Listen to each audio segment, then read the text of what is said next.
নমস্কার, ভক্তিকথা চ্যানেলে আপনাদের সকলকে স্বাগত জানাই।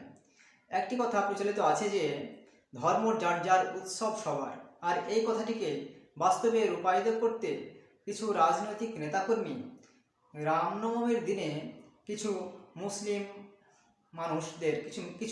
মানুষদের এবং নারীদের তাদের রামনবমীর শোভাযাত্রায় সামিল করেছেন এবং তারা ভাবছেন যে এই মুসলিম সম্প্রদায়ের কিছু মানুষকে যদি আমাদের দলে বা আমাদের শোভাযাত্রায় অংশগ্রহণ করাতে পারি তাহলে হয়তো অনেক মুসলিম ভোটারের সংখ্যা আমাদের ফেভারে আসবে এবং তারা আমাদেরকে ভোট দেবে। এই ভেবেই তারা এই রামনবমীর শোভাযাত্রায় তাদেরকে অংশগ্রহণ করিয়েছেন।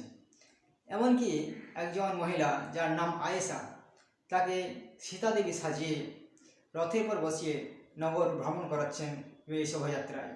সেই ভিডিও ক্লিপটি আমরা দেখি, আসুন।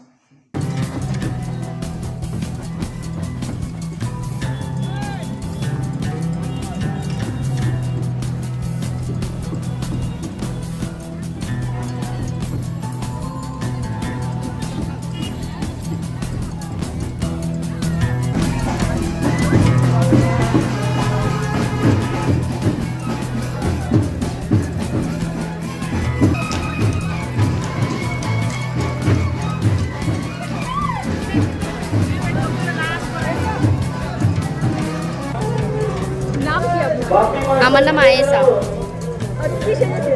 আমি সীতা সেজেছি। খুবই ভালো লাগছে। এর মাধ্যমে একটাই কথা আমি বলতে চাই, ধর্ম যার যার উৎসব সবার। আমরা দেখলাম ভিডিওটি দেখার পরে আমাদের মনে প্রশ্ন আসতেই পারে যে মুসলিম সম্প্রদায়ের ভোটগুলো কি বিজেপির ফেভারে আসবে, না আমাদের সনাতন হিন্দু ধর্মের ভাবধারা ক্ষুণ্ণ হবে? অবশ্যই এর উত্তর কমেন্টের মাধ্যমে এই ভিডিওতে জানাবেন। আজকের ভিডিওটি এই পর্যন্তই। নমস্কার।